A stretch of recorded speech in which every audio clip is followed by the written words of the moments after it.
Witam na moim kanale. Jeśli jesteś osobą, która dużo się martwi lub znasz taką osobę, to koniecznie powinieneś obejrzeć dzisiejszy odcinek. Opowiem najpierw, dlaczego martwienie się jest szkodliwe, a następnie przedstawię 4 praktyczne sposoby na poradzenie sobie z tym problemem. Zapraszam!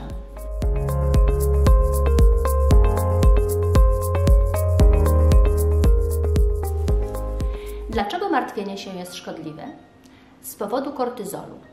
Kortyzol zwany jest również hormonem stresu, a to dlatego, że wydziela się w naszym organizmie właśnie pod wpływem negatywnego stresu.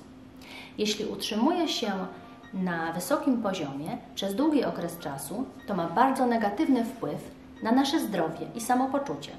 Więcej medycznych informacji na ten temat załączę Wam tutaj w opisie pod filmem. Najbardziej niesamowite jest to, że nasz mózg tak naprawdę nie robi różnicy między rzeczywistym zagrożeniem, a tym zagrożeniem, którym tylko się martwimy i go sobie wyobrażamy. Obojętnie, czy szef aktualnie zwalnia nas z pracy, czy też tylko to sobie wyobrażamy i się tym martwimy, efekt dla naszego mózgu i ciała jest dokładnie taki sam. Podobnie, jeśli boimy się na przykład, że zachorujemy na jakąś poważną chorobę, ponieważ w rodzinie takie przypadki się zdarzały, jeśli często o tym myślimy i wyobrażamy sobie takie niebezpieczeństwo, to tak, jakbyśmy dostawali informacje o diagnozie tej choroby w naszym organizmie. Jeśli więc w ciągu dnia często się martwisz, to fundujesz sobie właśnie taki permanentny stres. Poziom kortyzolu utrzymuje się na niebezpiecznie wysokim poziomie i przez długi czas robi niesamowite spustoszenie w naszym zdrowiu i samopoczuciu. Pierwszym krokiem do rozwiązania tego problemu jest zrozumienie, że martwienie się jest nawykiem, szkodliwym i uzależniającym, ale jednak nawykiem, więc jak każdy nawyk można go zmienić. Naukowcy z Uniwersytetu w Pensylwanii Mark Waldman i Andrew Newberg udowodnili, że powtarzające się myśli rzeźbią w naszym mózgu drogi połączeń nerwowych, takie autostrady nerwowe, po których nasz umysł jeździ sobie jak w pełni autonomiczny pojazd bez kierowcy. Jeśli więc dużo się martwimy, to mamy już sieć takich autostrad i czas przeprowadzić gruntowny remont tej infrastruktury. Behawioryści udowodnili, że każdy nawyk można zmienić. Trzeba tylko mieć odpowiednią motywację i przez minimum 21 dni pracować nad tą zmianą. Przedstawię teraz 4 sposoby na poradzenie sobie z tym problemem. Sposób pierwszy to wyznacz sobie czas na martwienie. Niech to będzie nie więcej niż 30 minut każdego dnia. I wyznacz sobie też na to odpowiednie miejsce. Najlepiej, żeby nie było to ani zbyt ładne, ani zbyt wygodne miejsce. Jeśli Cię w ciągu dnia najdą myśli takiego martwienia się, to powiesz sobie, teraz nie będę o tym myśleć, później się tym zajmę. No bo oczywiście, jeżeli masz już ten nawyk martwienia się, to tak z dnia na dzień się z nim nie rozstaniesz. Dlatego proponuję, żeby sobie w ciągu dnia wyznaczyć czas nie więcej niż 30 minut.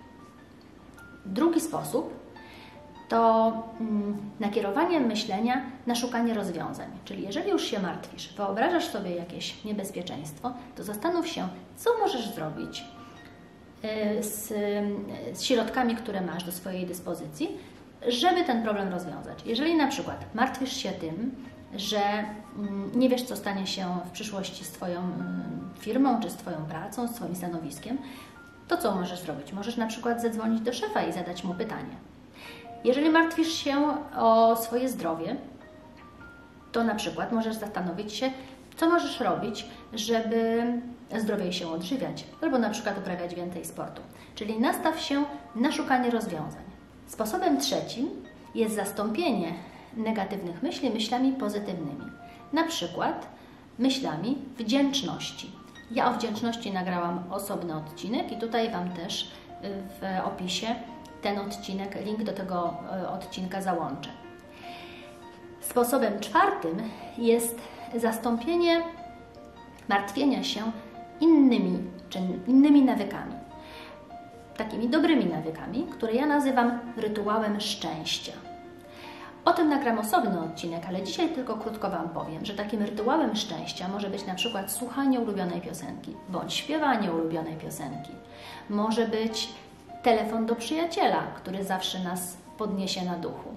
Może to być rysowanie, pisanie lub jakieś inne artystyczne czynności, które sprawiają Wam przyjemność. Spacer, a jeśli na przykład lubicie gotować czy pracować w ogrodzie, to takie prace na pewno też odciągną Waszą uwagę od negatywnych, martwiących się myśli.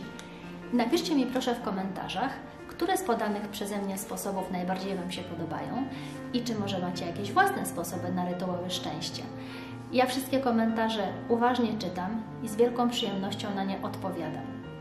Ja sama byłam osobą, która wiele się martwiła i dorobiłam się przez to depresji i chorób układu pokarmowego. Żeby wyrobić sobie nowe pozytywne nawyki, nosiłam na ręce taką bransoletkę na gumce i za każdym razem, jak łapałam się na tych negatywnych, martwiących myślach, to strzelałam tą bransoletką po to, żeby przywołać się do porządku i zastosować jeden z tych 4 sposobów, o których Wam powiedziałam. Oczywiście zamiast bransoletki może być zwykła gumka recepturka, ona równie dobrze się sprawdzi. Dojście do tego wszystkiego, o czym teraz Wam mówię, zajęło mi wiele lat i dlatego tak ważne jest dla mnie, żeby się tym z Wami podzielić, bo mam nadzieję, że Wy pójdziecie na skróty.